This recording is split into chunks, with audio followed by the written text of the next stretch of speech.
Hey guys, Darren Carr here, coach of Wise Ocean Pods, and welcome back to another episode of our round review series. On today's episode, we will be reviewing round 17, and boy oh boy, do we have a lot to unpack in this video. So hopefully you're strapped in, stick around to the end. We have a lot to unpack here. So off the rip, like we do around here, we go straight to the relevant stuff. Maxi Gawn has been ruled out for 2 to 3 weeks, so that is massive.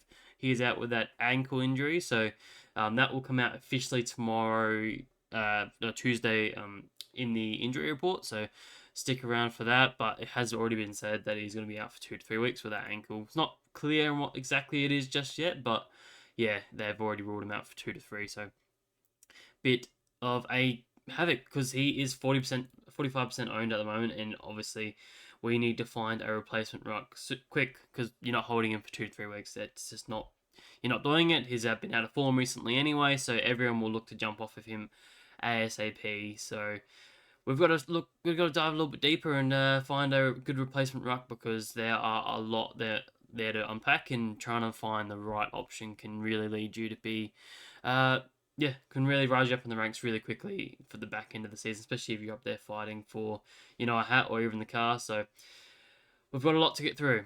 As well, we had Isaac Heaney, who has been offered 1 week by the MROs with that strike on Webster there. So he's been offered 1 week. I believe the Sydney Swans are going to challenge it. I can't see why they wouldn't. His Brownlow's on the line there, so they'd absolutely challenge that. I hope he gets off. I was pretty bullish on that he does get off because I don't think it was worth 1 week. It was accidental. Webster was lower than what he thought. He went to just, nudge him in the stomach. I think he accidentally copped him in with his elbow there, because you can see his arm actually hit him lower in the chest a little bit. So I think he gets off there, but at the moment he has been suspended for 1 week. So we need to make a decision. If that does stick, do we hold him? Do we trade him? If we do hold him, what's our replacement options? Who's our cover and stuff like that. So that's another big one.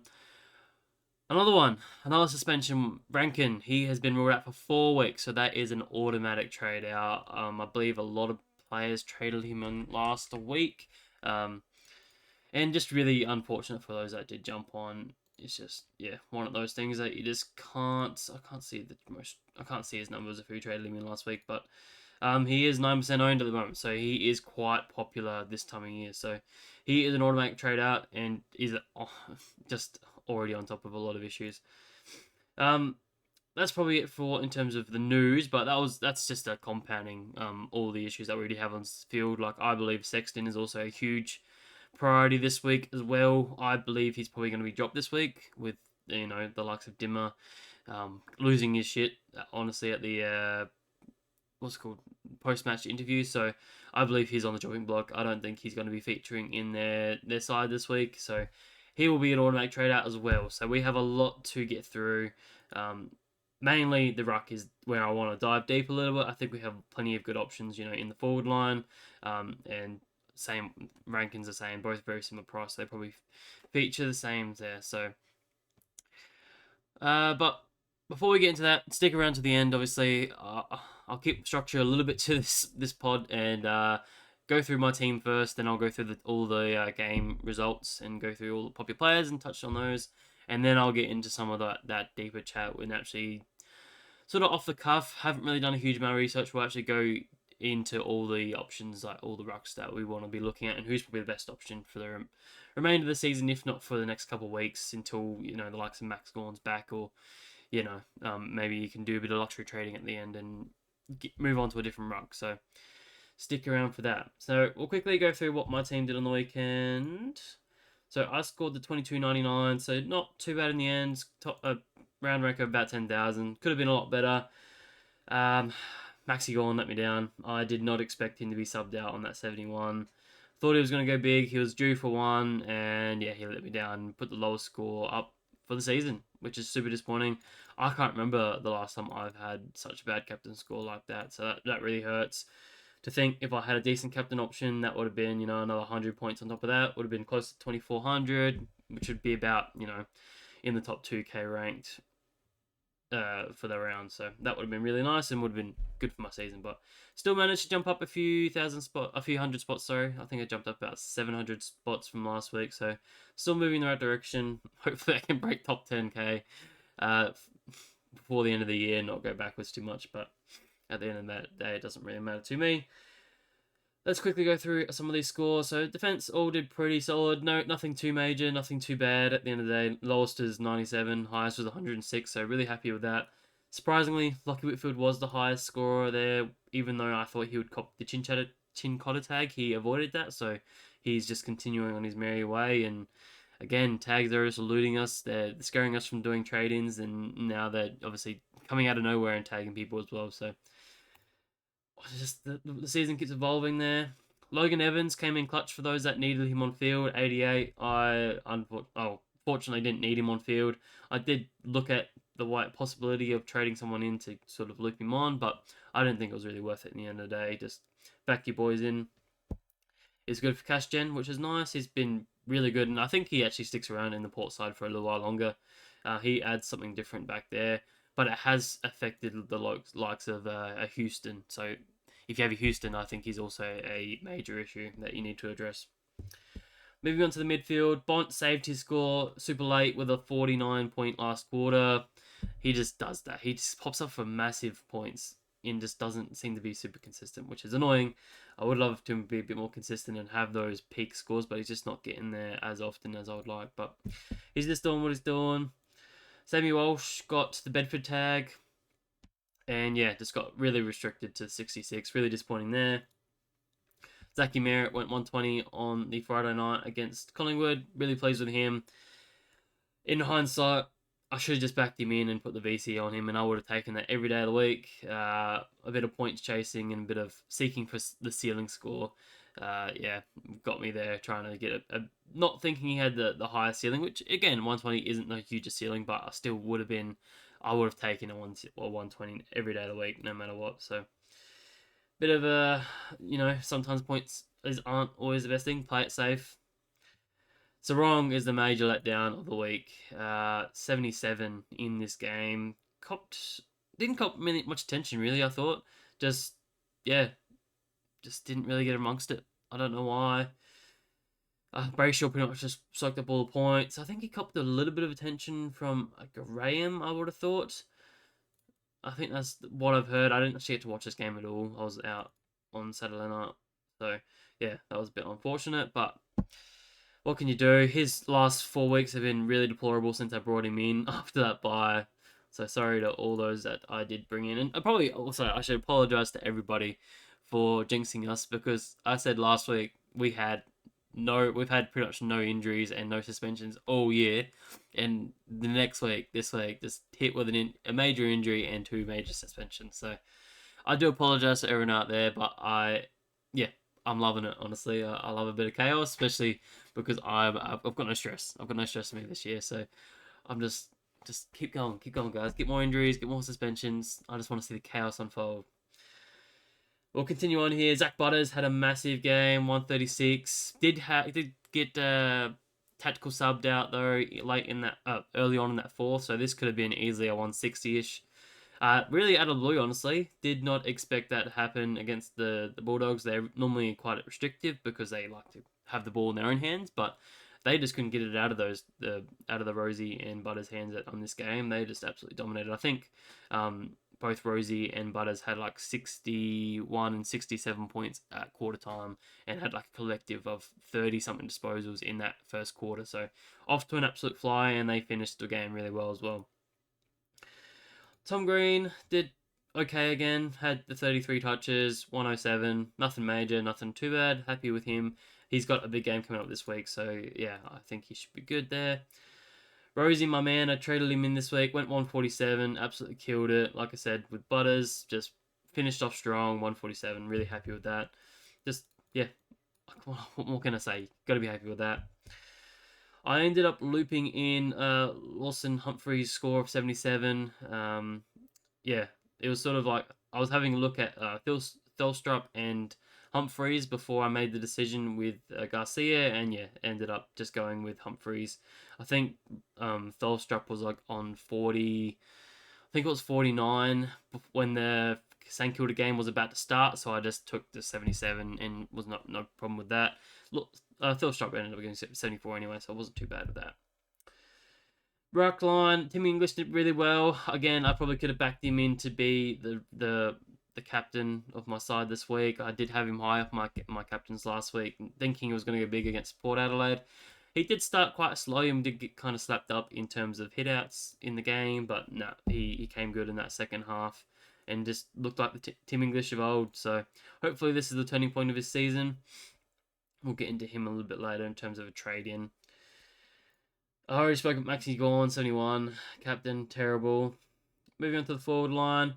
Flanders, 87, lowest score. We've seen his equal lowest score all season. So that midfield shift hasn't really worked out a huge amount for him. So it's a bit of a concern. But again, North are a pretty tough matchup in terms of midfielders. So yeah, I'm not too worried about that. I still think he's top one, if not two, in that forward line. Zorko, again, got it done. Saved the score late in this game. I know a lot of people had him captain. He got there very, very late. Look at that kick to handball ratio. That is some elite work there. 21-1 handball. So that's awesome to see. Isaac Heaney got to 105 in that game. Kicked 2 goals, 24 touches, 5 marks. Didn't cop any attention in this game. I think Windhager got subbed out with a hamstring, so I think the Windhager tag went to Warner anyway, so it wasn't too much of a concern. Caldwell went big again, 130. Congrats to anyone that did put the VC on him on Friday night. That was a great option. Did consider it, but yeah, just didn't trust him that much. This time on ground has dropped again, so maybe a bit of a watch. Maybe don't again jump back straight into it, but yeah, he's absolutely flying at the moment. So yeah, get aboard if you don't have him. Alex Sexton, 55, horrible. I think he's a major priority jump out. The role's still there. He still took kick-ins. I think he had 4 kick-ins equal with power, but they're just not chipping it around as much as what Flanders did back there. So that is a major concern for him. Port Adelaide this week, tough matchup. Even Giants after that, so that's obviously really tough as well. Like I said off the top, I think he is definitely dropped this week. I'd be super surprised if he is still named in that side. I think he butchered the ball in that back half and was, one of the leading reasons why North got the win in that game. So he is a priority trade out from my side here. And the other trade in for me, Jai Simpkin smashed it, 106. Could have probably been a bit bigger. He went a little bit quiet in the fourth, but yeah, 106. Really happy with that. Glad to see that I still somewhat know what I'm doing. And yeah, glad I traded him in after a lot of people did trade him out last week with that 64. Besides that, all the bench are making some good money, which is nice. So yeah, they're on my trades last week. Really pleased with them. Obviously, Zach Fisher being out and Freya being the sub at the end of the day. So that worked out really well in my favour. Alright, I think that sort of does it. Oh, did I do my +3, -3? So -3, gone, has to be gone. And then +3 has to be Rosie there as a trade-in. So really happy with that. And yeah, that's my team. Nothing too special. Now, let's quickly go through the games. Feel free to skip ahead if you just want to get into the in-depth chat about Ruckman and stuff like that. But yeah, we'll quickly go through all of the popular players through the games. So Friday night, we had Essendon defeat Collingwood in a bit of an upset. I did not expect this one to happen. I thought Collingwood would win pretty comfortably, but Essendon are doing alright. So we had Cripper, which is a bit sad to say because I did recommend trading him out last week, but he kicked 3 goals in about 3 minutes in that first quarter. So I don't want to do some simple math there, but take those 3 goals out. What's that? That is, say, 27 points. So 27 points minus that 112. Let's say that's about an 80 to a 90. So still not super confident in him. His role was still there if we look at his CBAs real quick. Again, apologies for jumping back and forth. This is just how we do things around here. His role was still there. It still seemed like... Who didn't have CBAs? It just seems like they took the CBAs off of sort of everyone else down here. And then... yeah, it pretty much just led to Degoe. He's still jumping up in CBAs back to his 80% as we sort of expected. So all the signs are there. Just, it didn't sort of happen the way we sort of expected. Yeah, I'm still sort of struggling to see how they're making up the numbers here. With previous week they had 80, 71, and 74 and 40%, and now he's jumped up an extra 40%, but really hasn't taken a whole lot of anyone else. So yeah, they just did alright there. So Cripper still is a bit of a concern for me. I wouldn't be trading him in, but maybe it's worth holding on to him another week. I'm not sure who they actually versed this week. I probably should look at that, but yeah, he went really well. 112. You'd be happy with holding him. Cripper plays Geelong this week, so oh yeah, you definitely hold that then, unless he cops attention, which I wouldn't have thought. You'd think Dacos is the number one target you get there, so yeah, I'd absolutely be holding this week and see for one more week of what he's going to do. Besides that, we saw still side bottom 128. Bit of a sneaky option, I guess. He's playing the halfback role again. I just couldn't trust it. He has been pretty deplorable, I think, from when I looked at it mid-game. What's his name? Side bottom. 667k. What's he been doing recently? 60s, 80s. Couple decent 80s there. I just think there are better options on, unfortunately. Plus, he's only midfielder only status, so I'm just not looking at it. Maybe for draft, but not anything else, unfortunately. Nick Dacos, 102. You're pretty happy with that. Pretty unfortunate for those VC guys. I didn't think he'd go that badly. I thought it'd be a bit better. Did cop a bit of attention from the likes of Caldwell, just sort of running with him. Yeah, so nothing too crazy. Besides that, we had a Kruger who put up a nice 73 for those that still own him. Maybe in the forward line as an emergency. That was good to see people looping him on. Besides that, I know people had a Richard still lying around. He put up a 34. His cash is now done and dusted. So if you're one of those luxurious people that don't have a major trade out, then maybe you can look to move off him. But onto the Bombers. A couple, obviously, relevant people here. We got Caldwell, 130, killing it. You should have him already. If you don't, then he's probably an easy trade out from a Sexton or even a Heaney. If you don't have a Heaney, maybe you can jump off him and go straight to a Caldwell. Merritt, 120. Everyone's really happy with that. 30 touches, 6 marks, and 4 tackles. Kicked the 1 goal, 1. No issue with his role. He has had a reduce in CBAs recently, like in his last 3 with Caldwell sort of taking the reins there. Like, look at that. He previously was a high 80s guy. He's dropped back to that sort of 60 to 70 range. And if we look at Caldwell, he's at his 80%. So that's really good to see that's being kept. But we did see a bit of a surprise packet in what's his name? Dylan Shields came back and scored the 114 in his return game. He's, in terms of what his price is at and what his role was like, he played like 60% CBA, so something I probably need to look into a little bit more, but I don't think you're doing it. He's priced down up below 600k, so you could do it. With the way, what's it called, Essendon are playing with their run and stuff like that, they just love to share the ball around, so I don't mind people jumping on him. He is a bit older, he's pretty injury prone. He also had a low time on ground with a bit of management, so maybe that's another thing you could look at there. But it would take a pretty brave coach to jump on, but it's definitely something that you could look at. Break him to 65, so he should make some money if he can continue scoring. We have seen patches from him in the past where he has scored like this, so buyer beware. We saw Ridley return to a bit of some form with 118. 15 marks in there is absolutely ridiculous.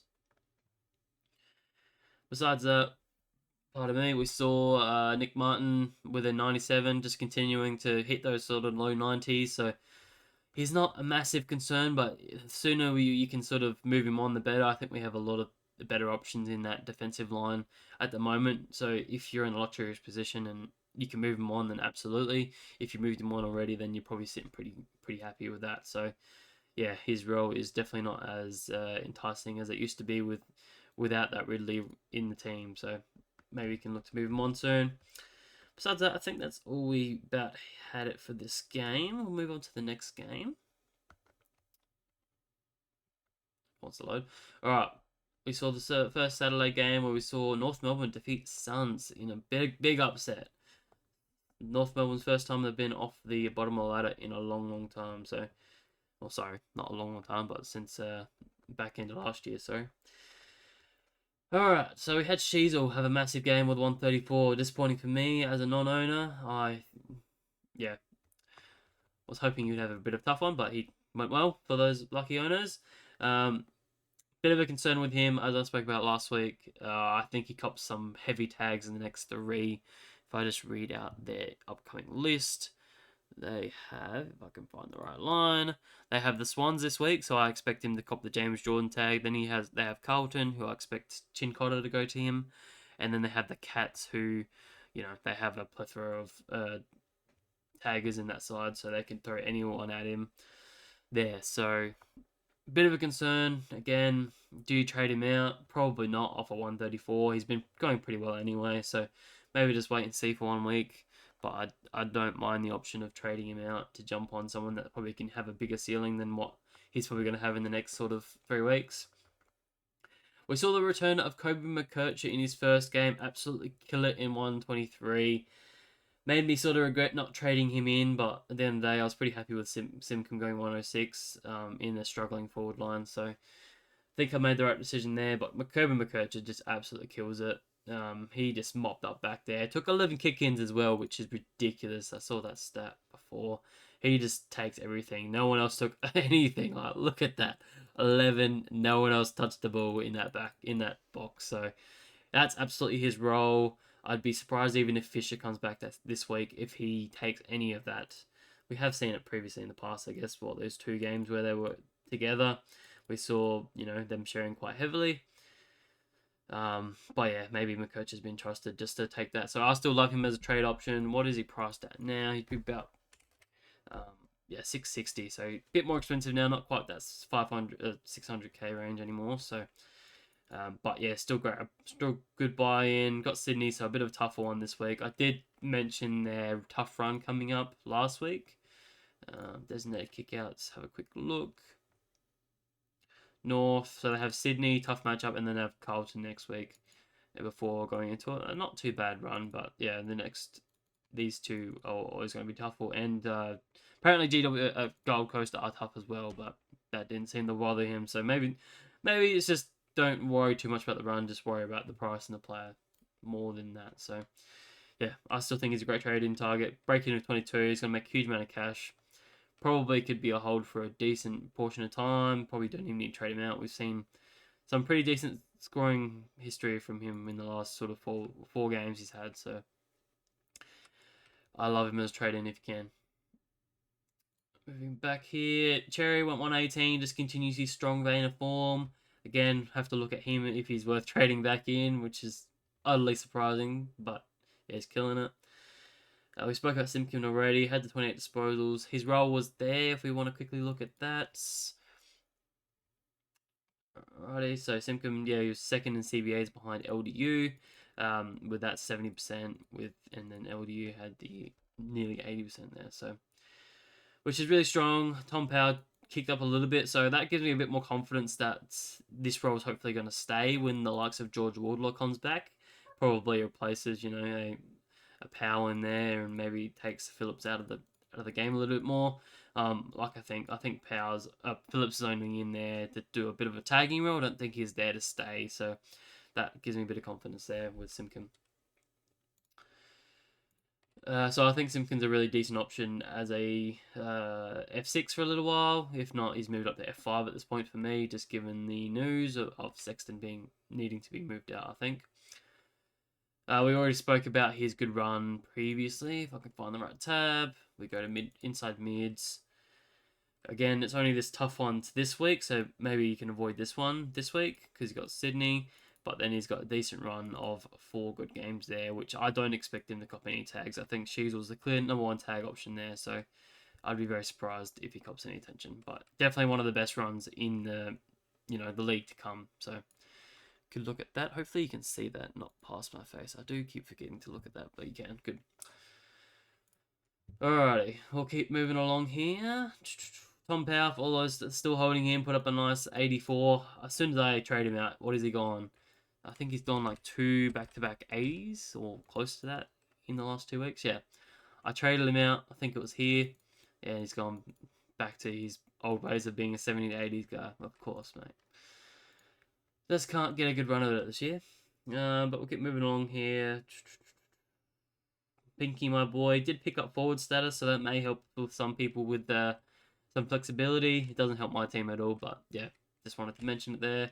He's a losing coin now, so he needs to go at some point. But I honestly think he's just going to stick around for the end of year bus, and yeah, I don't see me moving off him anytime soon. On to the Gold Coast Suns. So we saw Noah Anderson go 103 as a top scorer for them. So really poor scoring from them. I think that, yeah, that's just them sometimes. But good to see him put 2 games together. Besides that, we saw Flanders 87, disappointing as I've said. Just didn't get any of those marks or tackles really in that midfield. If we have a quick look at the role again, obviously just going to keep monitoring these roles as they go throughout the year. Did drop a little bit back to that 62%, but I think they were just trying to change a few things here and there to try and win the game. So, yeah, bit of an unusual one there. We saw, sorry, Ned is the ruckman, no issue there. Oh, sorry. Obviously, Anderson and Rao are number 1 and 2. We saw Miller have that injury, which I should mention here. He is out with a wrist, I believe, and that's probably looking like a 3 to 4 week injury. So again, if you had him, that's another bullet that we need to face. So make your plans. I think he's probably a priority out of the lot, and yeah, obviously looking at these longer term guys a lot quicker. So just off the rip there, again, just a reminder, we got Gorn out for 2 to 3 weeks, we got Rankin out for 4 weeks, and we got what's it called? Took out for possibly 3 to 4 weeks as well. We'll have a bit more confirmation about that tomorrow, but we'll have to wait and see. So hopefully you don't have all 3, or that could be a very sticky situation you've got yourself into, because you don't have 3 trades this week, that's for sure. Besides that, again, Sexton did pretty poorly. Losing coin now. Like I said, did have the kick-ins, but yeah, just like I said, not getting the chip and the cheap ball back there, unfortunately. So yeah, it's probably not the worst hold if you absolutely had to hold him and he does stay in the side. I don't think it's the worst thing. We've got to think that North are pretty tough. If we look at the scale, I mean, not the scale, just look at their scores that they give up to defenders. Go North. They're actually the hardest for designated, one of the hardest for designated kick-out players. So -7 across the last 10 games. So that could show that why he scored so poorly, but I still think it's, purely to the role. He's just not quite getting that same, suppliers that he used to get. So I still think he's priority, and like I said, I think he could be dropped there. Keep going to the wrong tab there. But I think that sort of does it for this game. We'll keep moving on. How am I only 2 games in? My God, I got to speed along. Sorry, guys. Port beats the Bulldogs in a stashing. I didn't tip this one either, so that shows how bad my tipping's been bad this week. We already spoke about Rosie and Butters a fair bit earlier. Both are fine. I know Butters got subbed out.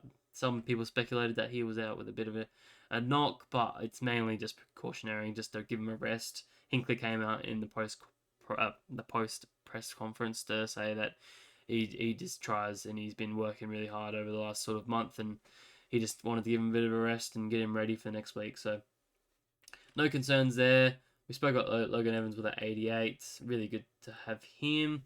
And yeah, I think he's one to keep. Probably one you don't want to field too often, but yeah, he's just adding something different.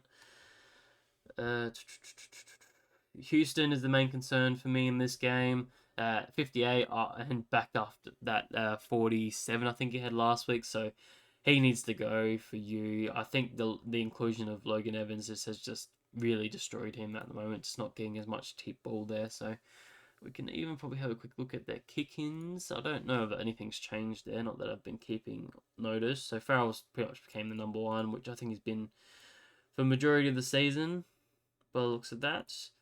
Yeah, so nothing's too much has changed there, but yeah, I think Houston's just a trade out if you can.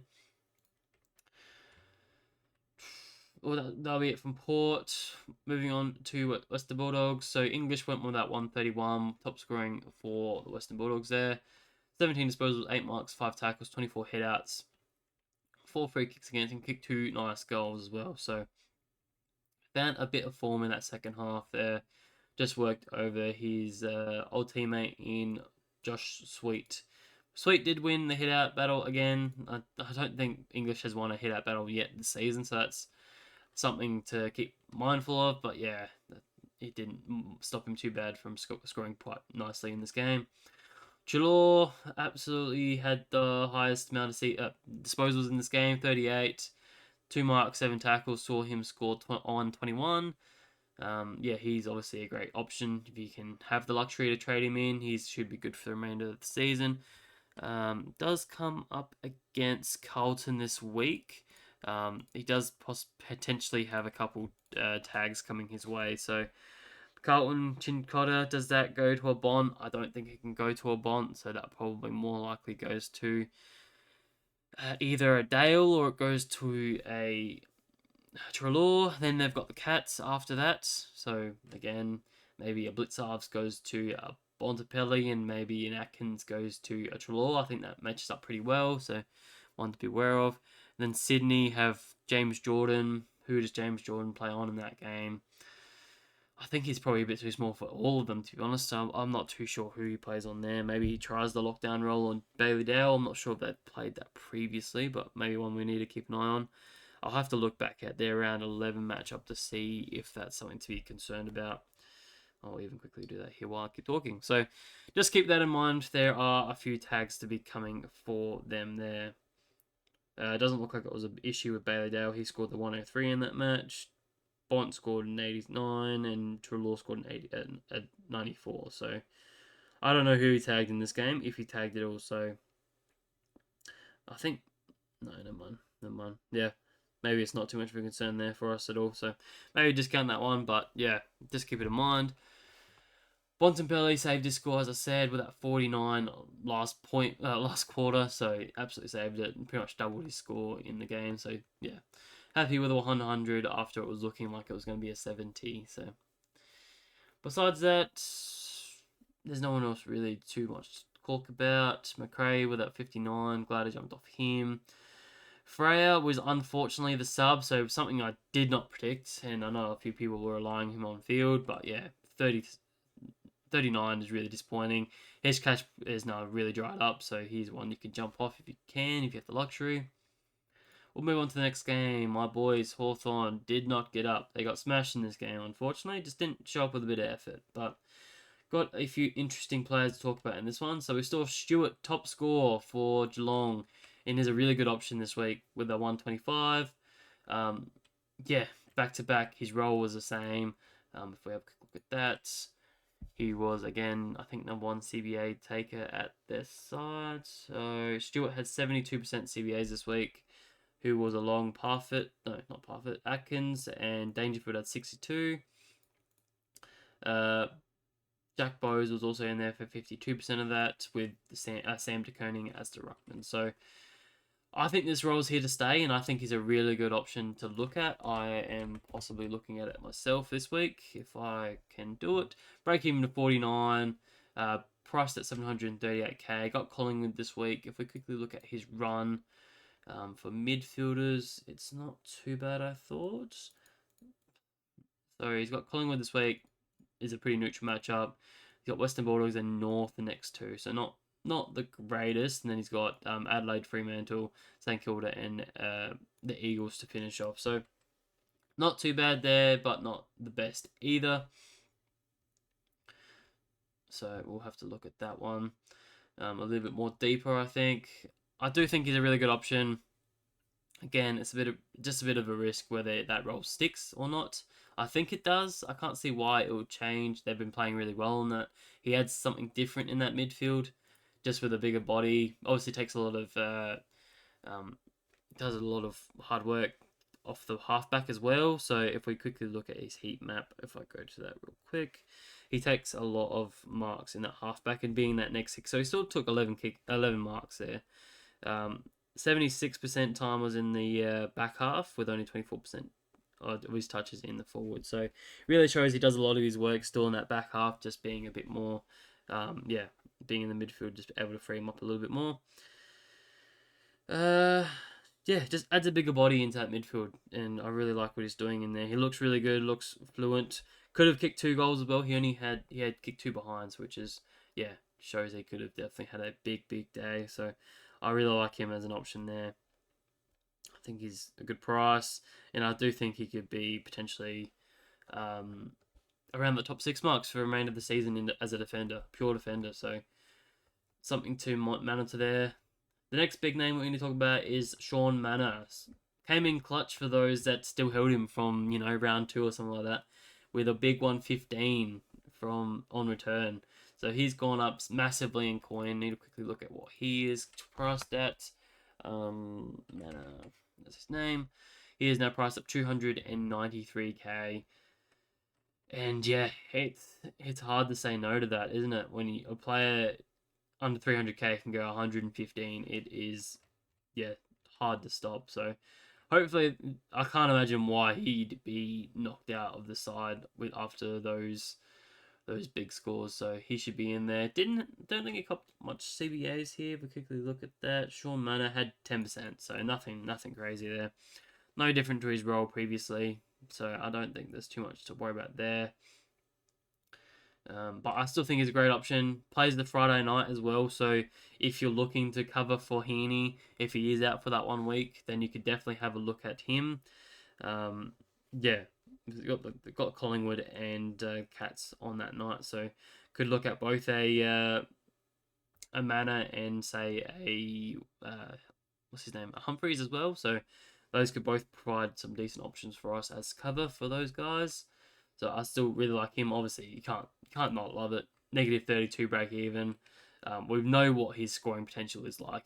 I think he kicked like 6 goals and had 30 touches in the VFL the weekend before, which is why he got back into the team. So he's just in some red hot form and sort of becoming a bit more confident in that. Do I think this is going to be sustainable? Absolutely not. He had 14 tackles. That's not going to happen every week. He should probably fall back to his sort of 5 to 6 is sort of the range is sort of expecting to be at. So yeah, not too worried about that, but I still think he's a great option. Sam de Koning keeps rucking there. He sort of did 50-50, so again, probably not looking at him because he is a defender at the moment, but one to keep on your list for maybe future reference. Hopefully he does pick up. I don't think he picked up Ruck. I don't think he could. No, he didn't. So he didn't have enough time in the ruck to become a full, an actual DPP ruckman there. So, bit unfortunate. He would have been a decent option to consider for the dilemma we're in. But nevertheless, we've got a couple good options anyway. Cameron had a big day, kicking 4 goals 4. Only had the 102 though. So again, nothing. Probably not looking at it for the end of the season. I don't think he's got that ceiling in him. Humphreys backed up his nice 69 with a 77 this week and came in clutch for those that needed him, like myself. Holmes was a disappointing one with that 75. I thought he would go big in this game, but maybe that half-back role just isn't quite as inducive to that scoring as what the midfield role has been. So maybe a bit of a flag there for him. He's been so good so far this season. I think this is probably his lowest score of the season, if I am remembering correctly. Yeah, it is. He hasn't dropped below 80 all year, so that's unreal and obviously a huge concern. Not a huge concern. Like 75 still isn't too bad. Like his next lowest was an 81, so it's not too far off that. But yeah, just something to be mindful of. So maybe just hold on for another week with just all the drama that we've got going on. So I'd definitely be doing that. He should be good for the remainder of the season, I would have thought. We'll continue on here. No one else has really talked about in this game. Dangerfield got subbed out, but that's not too much to worry about.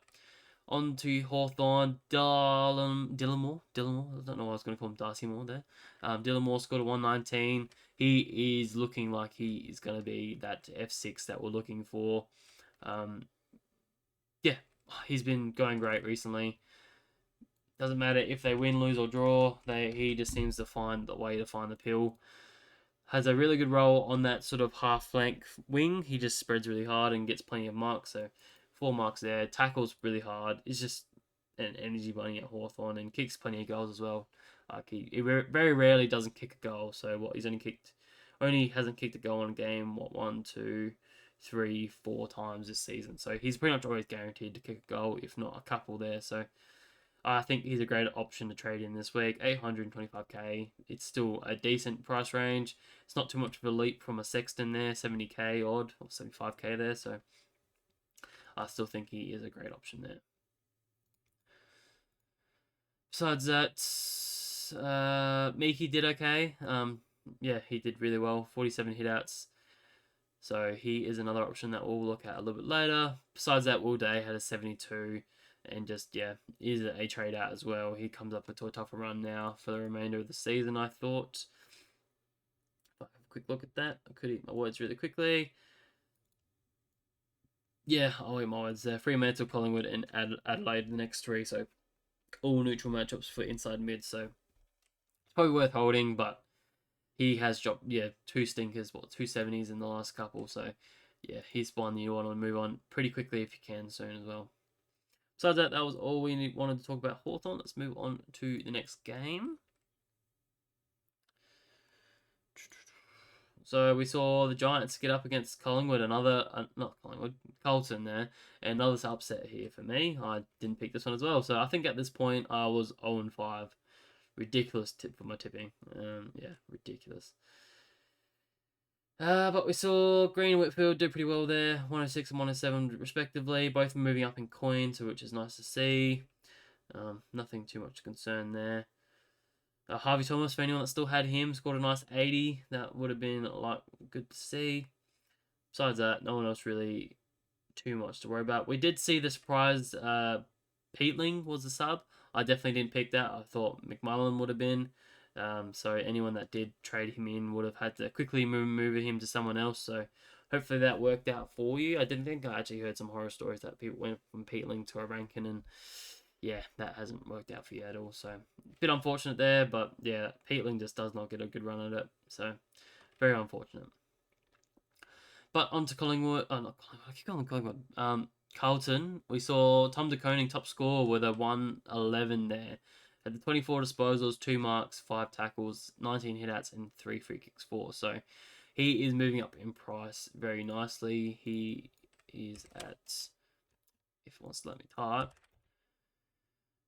De Koning, he's priced at 824k, so is a decent option. Got a pretty good run. Again, I'll get into this a little bit later when we go through them a bit more in depth, but yeah, I think he has a pretty decent run as well, so it could definitely be one that we could jump on. It is just a bit of concern though with pitting it in the 2s, so something to unpack a little bit later. Kennedy backed up his score again with a 108. I can do it. I don't think it's an option. He has missed to fix it. And we saw the likes of, I thought Hewitt was their sub, I believe. Maybe he wasn't. I swear Hewitt was a sub. Maybe there was a laid out and it changed a few things. But yeah, maybe Hewitt's not even in. Maybe Hewitt. Never mind. I think Hewitt was actually an out. It was omitted. So I thought he was a sub. So I still think Kennedy is a major concern. I wouldn't be trading him in. We've seen it already this season that when he's gone well, things have changed up on him very quickly. Like, look at this.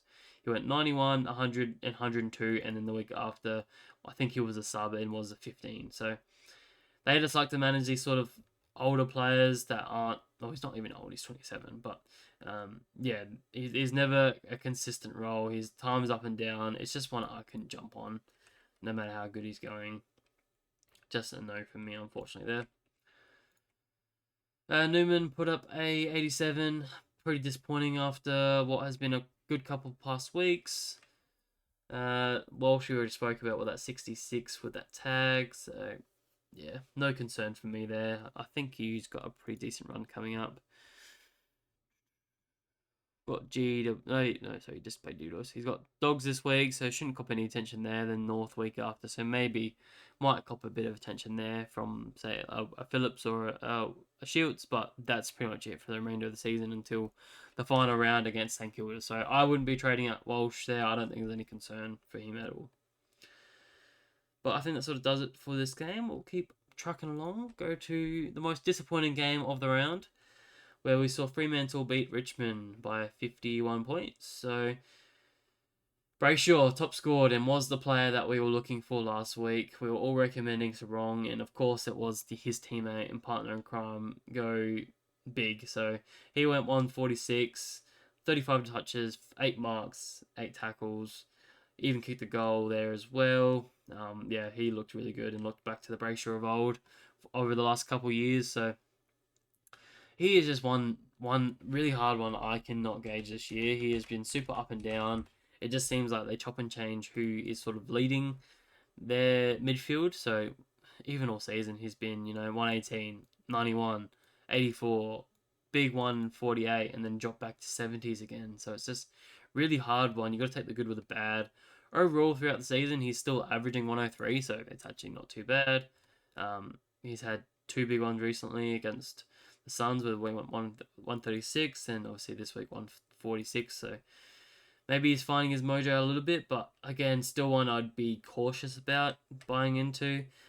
Just following the pattern, he's probably due for a stinker one this week against Hawthorn. So Hawthorn have been a bit more restrictive recently than what most have, but yeah, I wouldn't be too concerned with that. We have spoken pretty heavily about their run to come, though. Just looking at Fremantle's run here, they've got Hawthorn pretty much this week is a hard one, and then they have a 4-week stretch of really good games against Melbourne, West Coast, Essendon, and Geelong. Two really good matchups on Melbourne being a lighter green colour, and then they got Essendon, who's a neutral game. So, yeah, obviously I really like him as an option. Just buy beware, he probably isn't going to be the most consistent player, but you take the good with the bad, I think, there.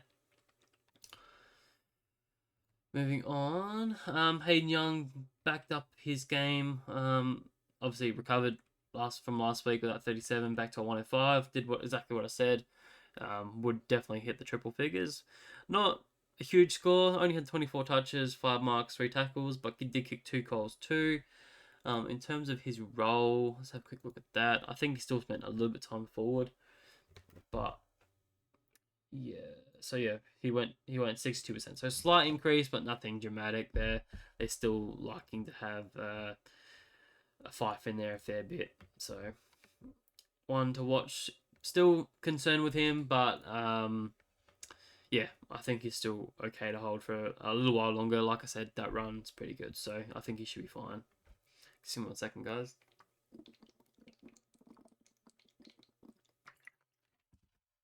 Quick drink break.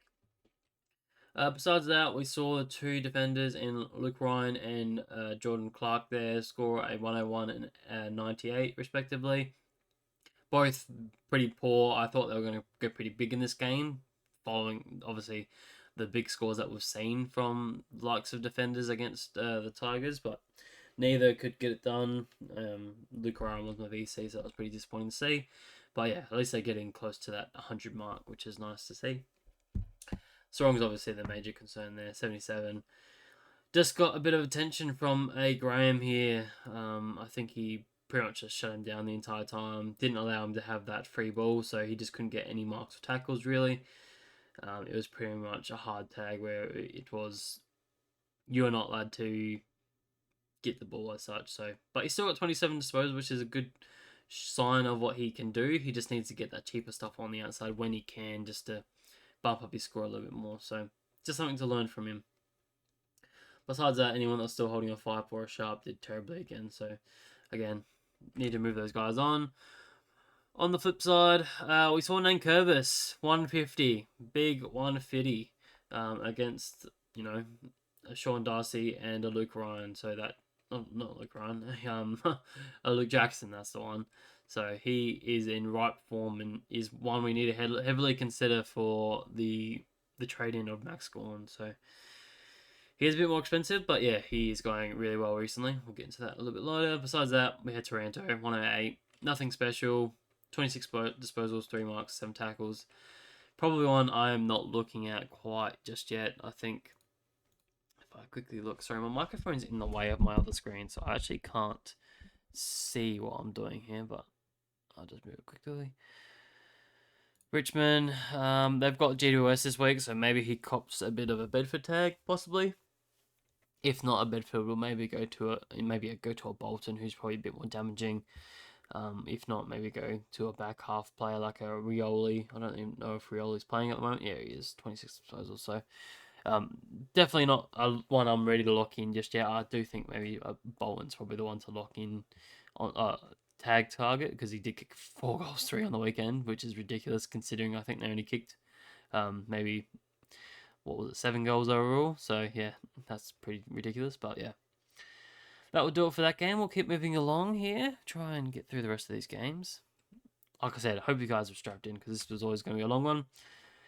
Melbourne got the Chockies over West Coast there. Rivers returned to form with 123. I still like him as a good option. Hopefully people held him after that unlucky game last week. Salem, back to his 90 ways. Again, probably not looking at him too much, but I know a few people have him. That's why he's on the watch list. Thalstrup came in with a 74, if anyone that needed him on field, like I was hoping to do. So that was good on him. Gone, obviously subbed out. We spoke about him already. And then Oliver's probably the big name there. 45, 14 touches, 1 mark, 3 tackles. He's just shit. He's just simply shit. I don't know what's wrong with him. But he needs something. He needs help. He needs some serious help. Need to trade him out. So here's another one on a few people still holding him. So he's obviously another one that is compounding the issue at the moment with some major in and out. So big one to watch there. Besides that, bloody West Coast, man. I can't trust anyone from West Coast at the moment. Look at that. Their highest score this week was an 85, which is just ridiculous. It's just ridiculous. Like, no one from them can score. So Liam Duggan still on my watch list, but I'm just not looking at it anymore. I don't think West Coast can get their hands on the ball enough to even score anything respectable. So I'm just writing it off now. So hopefully, if you do have him, I still think it's worth holding him. Like I said, I still think he has a good run, but yeah, West Coast just don't do him any favors there, not giving them the ball. Still had pretty much the most disposals. He had 20, and the highest was 21, or 23, sorry, and had the most, had the second most marks in the team with 6. So yeah, one to keep an eye on. But yeah, I think I'm not going to jump on that anymore. Moving on to the next game, we've got St Kilda and Sydney in a big upset again. Sydney just choked there a little bit. Could have got the win, but didn't quite pull it off. We saw a return of some form from Jack Steele, the 112. Nothing wrong with his role, as we would have thought. Back to 28 disposals, 7 marks, 7 tackles. Good time on ground as well, so maybe he's one you could possibly look at jumping on again at some stage. We quickly look at his run. He actually has a pretty good run, I will say that. He goes Adelaide, West Coast, Essendon, Brisbane, Richmond, Geelong, and then Carlton. So only one tougher matchup in that stretch. And I think he's actually got the nicest run for the remainder of the season in terms of midfield. So yeah, looking at his averages there, he's a 3.8 compared to, I think the next one's like, what, 2.3, I think is the next one, who is North. So I don't mind jumping on him. Obviously, there is risk with that, but I think that week off probably has done him wonders, and he's back to some form. If we quickly look at what he's been doing recently since the bye, actually. So he came back, scored a 97 against Port Adelaide. Obviously, tough matchup. Same with Sydney, tough matchup, but got the job done in both games. Just didn't get really the tackles in that Port game. So here's one, a sneaky one I could definitely jump on. He's down at 14%. I'd say that would be a lot of ghost teams. He's now bottomed out in cash. He's now at 832k, so really cheap for what he's going to do. He should start rising again. So here's one you could definitely jump on if you're keen. I'm definitely could look at it. Marshall, 106, not too bad. Got dominated in the hitouts there a little bit. I think, Grundy had 30 and McLean had 10. So, yeah, that's 40 to 20 there. So he got dominated there, but still did well. Just kicked 2 goals, 16 disposals, and, yeah, managed to score the 106. Sinclair kept it going with a 102. Don't think it didn't cop attention in this game, which is a bit of an unusual one. I would have thought a James Jordan would have gone to him. I didn't actually get to watch this game at all, but Just by looking at the scores, it doesn't look like either Wanganimula or Sinclair got the tag there. So yeah, really unusual. Maybe you guys can comment to see if they did run a tag at all. Besides that, Sean Maker scored a 49. Hopefully no one was relying on him on field. He's, one to be a little bit concerned about, just maybe not having the same role that we sort of expected. Besides that, Windhager got subbed out with that hamstring, so that probably means he's not going to be tagging for at least sort of 3 to 4 weeks, which is nice for, people that are coming up against him, which isn't too many relevant players. I think they've got Dawson this week, so that's pretty good for Dawson owners. West Coast the week after, so I can't imagine they're going to tag anyone there besides a Reed, who isn't fantasy relevant anymore.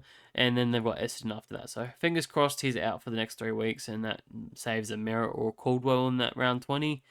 But maybe he's back for a Josh Dunkley or a Lockie Neal in round 21. So something to keep in mind of there. Sydney, though, Heaney was top scored for them with a 105. Grundy had a 95 there. Probably a little bit disappointing from what we would have thought, where Marshall's been quite an easy ruckman to score against. Gordon had a terrible last quarter, only kicked the 3 points, so would have easily been sort of a 120, so that's pretty poor for those ones that had captains, sort of saved around a little bit. But no issues there. He's still on fire, just needs to play out the full 4 quarters. Time on ground's a little bit lower, so that's a bit of a concern. I don't know why his time on ground's not in that 90 range. Just maybe a bit of management there, getting the boys ready, but yeah, I think he's fine. So that's it for that game. We'll move on to the final game, Brisbane versus Adelaide, where Brisbane defeated Adelaide by 11 points there at the Gabba. Neil top scored for the game, scoring 143, kicking 3 goals, had 36 touches, 9 marks, 2 tackles. He's been in some ripping form recently, I must say. It's one I'm still probably not too keen on if I have a quick look at it, but he has been going really, really well. It was only that tag game really that's really held him back, but pretty much besides that, he's been on a ton run since round 10. What's that? 1, 2, 3, 4, 5, 6. Let's call it 6 on the trot. Before that, he had a nice 137 in round 8. So he's been really, really solid. So been a sneaky one for those that have jumped on. What's his run like? He's got a pretty decent run, I thought. I know Josh Dunkley has a decent one too. Probably not as good as now, but West Coast this week, so good juicy matchup to jump on. But then he has Sydney, Gold Coast, St Kilda, and GWS. So a couple tags that may come his way pretty quickly there. So probably one I wouldn't recommend jumping on as well. Obviously he's over 900k now as well, so I personally couldn't do it. Not with what he's shown he's been capable of I would have thought. Josh Dunkley, rich reign of form again, 140, backed up his 150 or 160, whatever that was last week. Just getting it done. Great trade in target. Maybe it's not worth jumping again this week. I like to just change up a little bit. I know he's very expensive now, even though he's been going really well. You don't want to point chase too much. It's very rare for someone to continue this form, so I'd say he probably drops off a little bit in the coming weeks, and you want to really look for that next guy who's going to have that rich reign of form. So while I do think it's still a good option, I think it's probably time to look for another alternative that's going to have that burst of form. So something to consider. Azolko, we spoke about him already. 10 marks is nice for him. Still has that main distributor role off halfback. I think let's have a quick look at his kick-ins. I don't think it was too much to worry about, but yeah, had the most. Didn't play on for one, which is pretty disappointing, but still shared it around with the likes of Wilmot, McKenna, and Andrews. No, it's a Leicester. Leicester there. Weird, but whatever. No concerns there for me. Reveal was the disappointing one for this game. I think a lot of people had him, sort of relying him on field, being that more expensive rookie, and 31, really disappointing. Needs to jump off now. He's going backwards in coin. So again, another one that we want to trade out, but probably can't in the end of the day with a few of these bullets that we've got going on. So, yeah. Moving on to the final team, Adelaide. Rory Laird top scored with a 97, sorry. And again, there's something going wrong with Adelaide at the moment. They just don't know how to score. Like, don't know fantasy scores. No one over 100, which is so odd to say. I would have thought easily someone would have gone over 100 in this game, but it is what it is. Anyone that did bring in Rory Laird would be pretty happy, I guess, him scoring that, but it's not anything to be wowed about. His role is still there, I want to say. Yeah, 74%, so he was actually the number one CBA taker there for the game. Dawson dropped down to 42%, and he is a major concern for me down there at 53 points. Really disappointing game from him. I don't know why Saliga's still there. I need to get rid of him. Yeah, so Dawson is probably worth. You could probably trade him out. I did float the idea that he could go. Probably doesn't come attention like I would have thought this week with the Windhager out, so maybe it's not too much of a concern. Does come up against Saints, Essendon, and Hawks this week, the next three. So I personally wouldn't be doing it if I had him. I'd personally just be holding him, especially against St Kilda. He should sort of rack out up if he does go a little bit more halfback and take a few marks there. It's just whether they start to tag him. It has been working for teams, so it's a bit of a blueprint for them to continue doing that. He is obviously dropping a lot in coin as well, so I personally wouldn't be doing it. But if you're really struggling and he's probably the worst player on your team, then I don't mind it. But I think everyone has too much to worry about this week. Besides that, Darling went a 49, so still making some gold coin, but not enough to probably be on field for us. So that sort of does it for all the games. Hopefully you got some decent information out of that. But what have we already gone? We've already gone for an hour and one. So yeah, let's just quickly, well, not quickly, we'll dive into what we need to do in terms of ruck trading. So obviously, like I said, Max Swan is out this week. He's out for the next 2 to 3, which will be confirmed tomorrow. So that is a massive trade out for me. So we need to look at some ruck options that we need to be jumping on and really analysing who is probably the best option. So just going down the line here. So we got obviously the major guys. We've got X, who is actually still a downgrade from him. It only saves you what 8k, but he is definitely a decent option. Has been going really well in the the last bit of say 6 weeks or so. What his last 5 average is 116. His last 3 is 115. So shows you he's in rich form and yeah, going really well. So people could jump back on him. Probably a decent safe play. Marshall is another one that we need to look at. Probably a better run coming up, better than most, but a bit of concerns with Tom Campbell in and out of the side. Hasn't been doing the greatest in terms of hitouts recently, so maybe a bit of concern there. Is he carrying something? Has spent a little bit more time forward, like I said, with the Campbell back inside, but he is now out, so hopefully that isn't too bad. The other 2 big ones we need to talk about is an English. So he is probably one of the more cheaper guys, or the cheapest of those top 4 that we're talking about here. At 911k, break even of 94, has a pretty decent run coming up. I would have thought. We'll get into runs a little bit more later when we'll have a look at it now. Actually, keep going about later. We'll just talk about it now. So we'll go through them now. So quickly, we'll go through Marshall. So Marshall has Adelaide this week, then goes into a really bad form, a really bad week. So West Coast, Essendon, Brisbane, and Richmond in the next 4 after that. So all are really red matchup. So probably one I wouldn't be looking to jump on. We'll look at English here. His next 2 are not too bad. Got Carlton and Geelong, so both are bright green. But then he goes into Sydney and Melbourne, who are 2 tough matchups. I wouldn't say Melbourne are going to be a tough matchup with Maxi Gawn out, but Maxi Gawn may be back in at that point. Only being 2 to 3 weeks, but he may be a bit underdone at that stage. So one I'm not super counting just yet as I read, but it's something to consider. Who else are we looking at there? We're looking at Cherry. So Cherry has Grundy this week, so that's a tough matchup. But then goes Carlton and Geelong, 2 green, and then 2 tough ones in Richmond and West Coast before finishing off the year with 2 easy ones. So not too bad there, but he really up and down. You're going to get a lot of different scores there.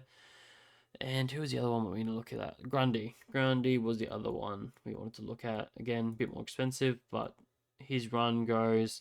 So he's got Cherry this week, who is a orange team, so not toughest, but is a tougher matchup. Then he goes into McInerney next week before going on a decent run to finish off the season against Western Bulldogs, Port, Collingwood, Essendon, and Adelaide. So of those 4, I'd probably recommend jumping on the likes of who do I think actually? Who was I looking at? So it's definitely not Marshall. I think he's probably the lowest one, just given the concerns with Tom Campbell slowly in the side, tougher run as well. I'd probably just go away from that, even though he probably is the clear second ruckman of the competition. It's still a bit risky for me. English again has been a bit up and down with his form. Hasn't been the greatest this season. Isn't good in terms of hitouts, but I think it's going to be a pretty decent matchup for the next 2. So you probably could look at jumping on him. Grundy has 2 tougher ones, so probably one I wouldn't look to jump on just yet. He's been pretty okay. I wouldn't say he's been outstanding, but his last couple of months have been pretty decent. Like he went on a ton streak of 5 games, and then only the last 2 he's come back to earth a little bit with an 84 and 95. So anything based on recent form, he hasn't done quite well enough. So if I really had to recommend anyone, I'd probably go Cherry, honestly. He seems like he has the form, even though he has the tougher run. If I look at that again, it's not. Nah, I'd definitely go Cherry there. I'd probably go Cherry number 1, then English number 2, Grundy number 4, number 3, and then Marshall number 4 there. Of those main 4 ruckmen, we are going to dive a little bit deeper into all those. Well, maybe not too much into those, but there are some lots of different options there. Even though Cherry is the most expensive there, it depends on who you can get to on the other side of things as well. But most people will be doing 2 sideways trays at this time of season anyway. All right, so we're also going to look at a couple different options as well. So we've got Anand Curvis, who has also been really good form recently. If we look at his last 5, he's gone at 122. His last 3 have been at 117. So he's been finding some form after a slow start to the season. He's priced at 942k, so he's up there. Has a nice matchup this week against the GWS, who are a really good matchup. So could get a bit of a buffer there, a big bump up. So let's have a quick look at his run. I think it's actually the best of the remainder of the season. So he's got, if I can pick the right one. What are you doing to me? Clicked on something. All right, we're back. So he goes GWS and Port Adelaide. Very good matchups. Both are very, very juicy. Then you got Collingwood with an underdone Darcy Cameron, who's been struggling with a bit of an injury. So he's a light green matchup. Then he goes into Cherry, who's a tougher matchup, but not too bad. Then you go St Kilda and Hawthorn before finishing off with Wits there. So he actually has the best run of the lot. If you're looking at terms of their average, it's at a 5 compared to a 4's an extra or a 4.7. So I really like him as an option. Again, you're paying up a little bit, so it depends on what you can do on the other side. But he could definitely be a unique one. He is priced. He's at 2% owned. Yeah, and I don't think there's too much to be concerned there. He's played every single game so far this season, besides missing the first opening round. So I'm not too concerned with him. I'm actually highly looking at him this week, just given his recent richer form against some okay ruckman. Like Essendon are pretty tough. He scored 100 there. McInerney's pretty tough. He scored a 90 there. His ceiling score of 141 against the Cats was good. I think that would have been against Sam de Koning.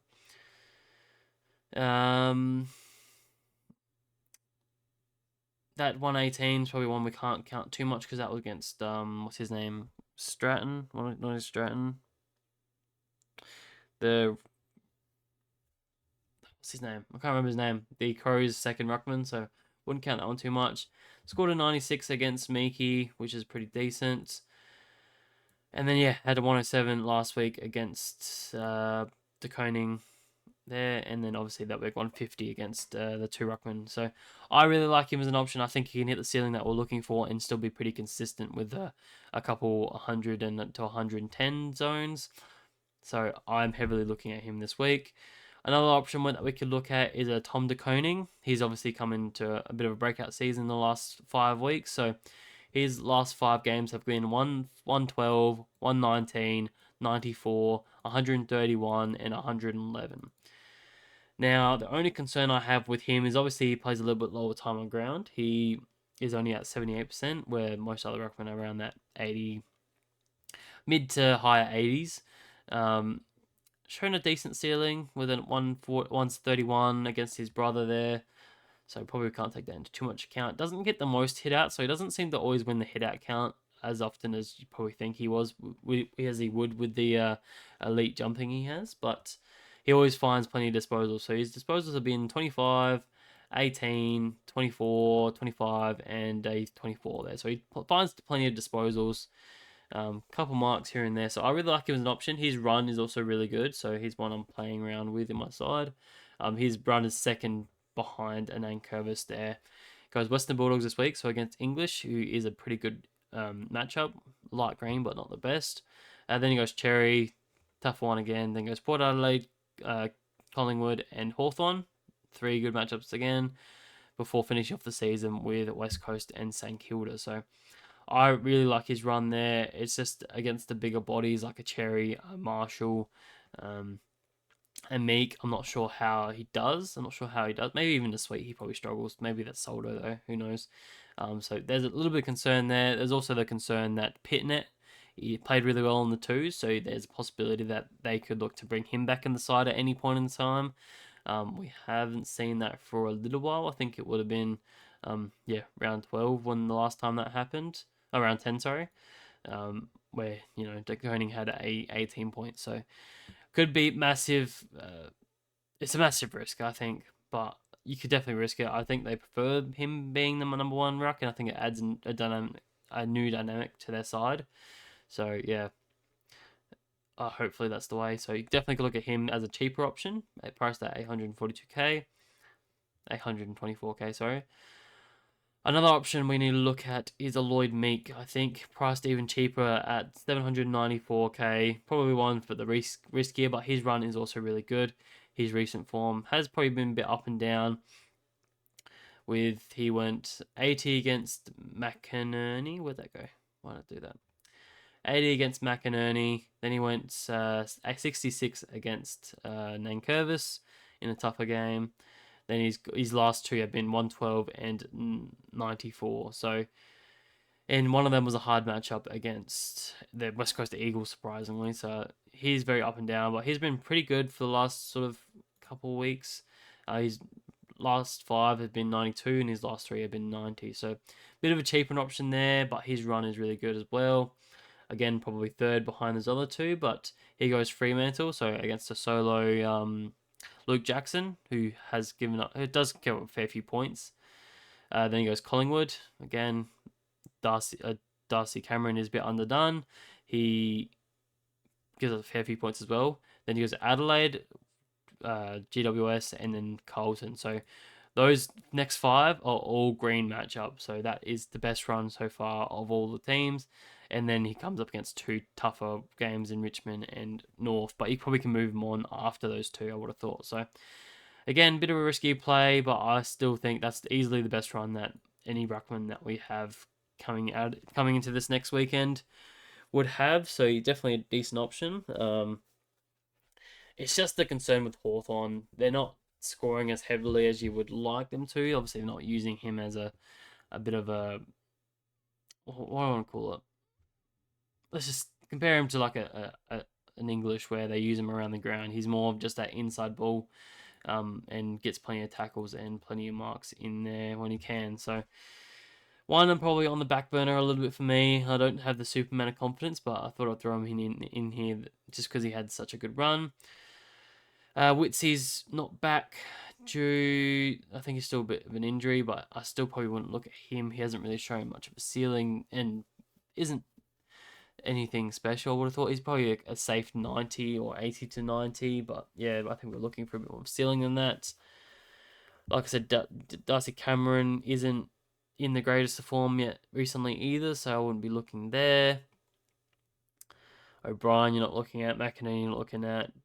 You could look at a Luke Jackson now that he is solo ruck. We've got to find out a bit more detail with how long Sean Darcy's out for. I think it was only a concussion, so I'd say it'd be a week, if not two, just given his history. So maybe one I'm not looking to jump on there either, but we can have a look at his run anyway. He goes Hawthorn this week. So obviously a good matchup against Meek. But then he goes Melbourne. Again, Maxi Gawn shouldn't be there, so that should probably be a green matchup. I think they've said Fullerton's going to ruck for Melbourne while he's out, but we'll have to see on that one.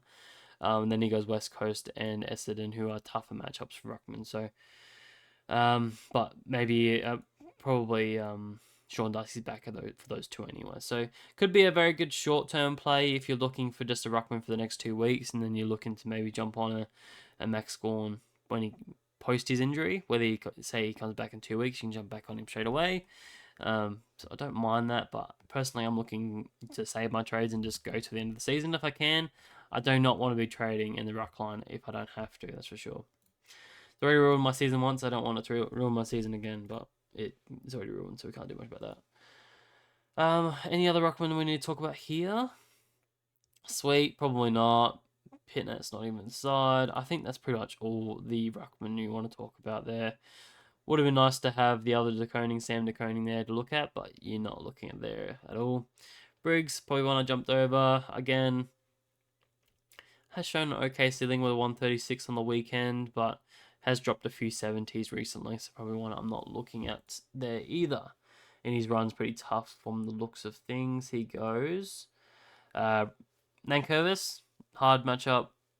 Wits, who should be back, hard matchup. And then Melbourne, whether Gawn's back or not, will be a hard matchup. So 3 tough matchups to come in the next 3 weeks. So probably one I'm not looking at. So if I had the rank of who I'd be jumping on to in terms of the rucks, I'd probably go Cherry as a safest option.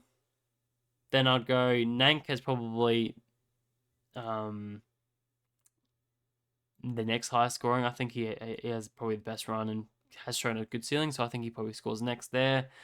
Then I'd probably go like an English.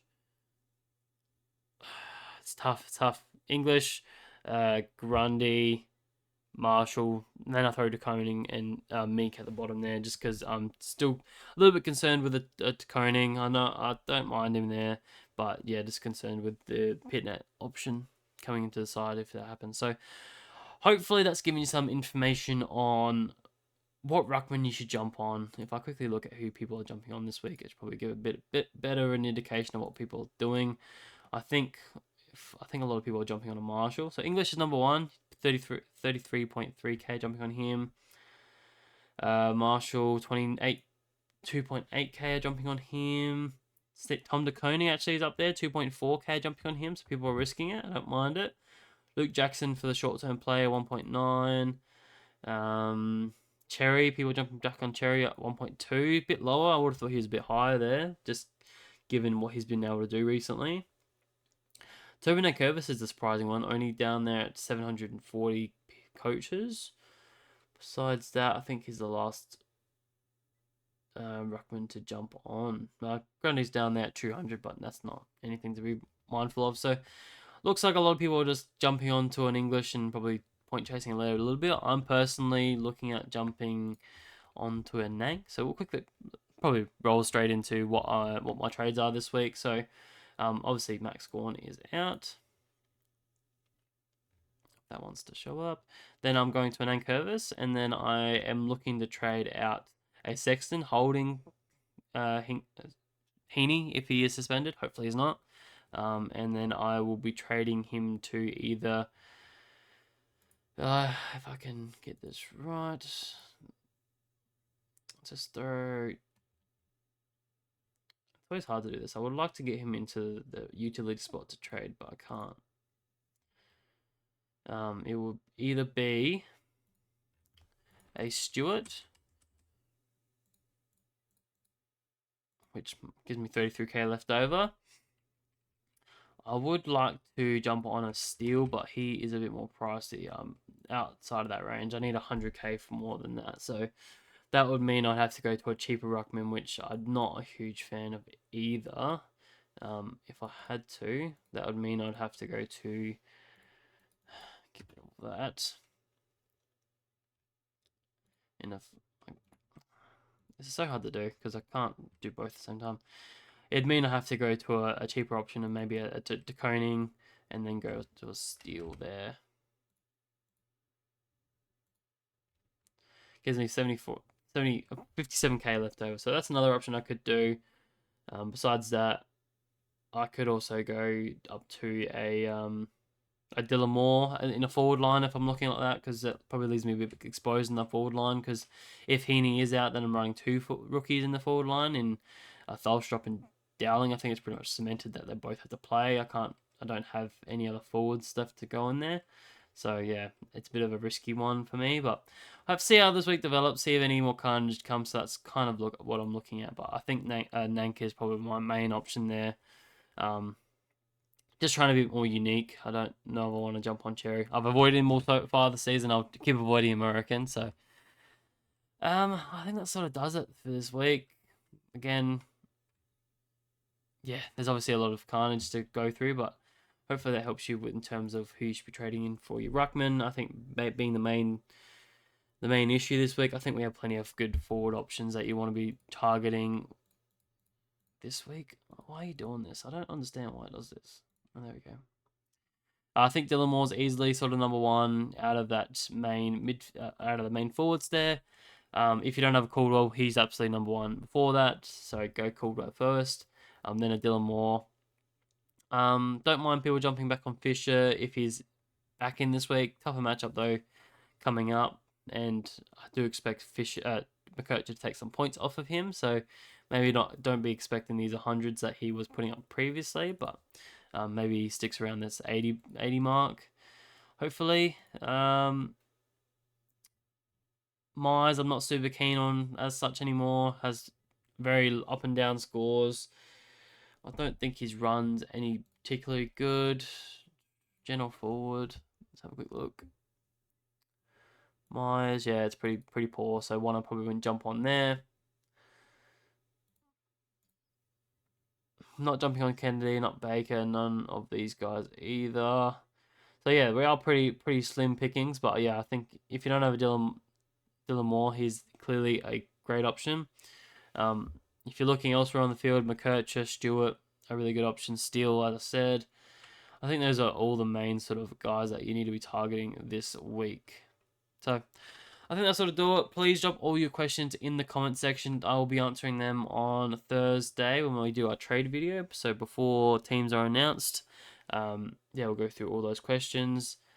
Give me all your trade options, but please leave a like and subscribe to the video and my channel. And yeah, hopefully I'll catch you guys later on in the week. Have a good one, guys. Bye.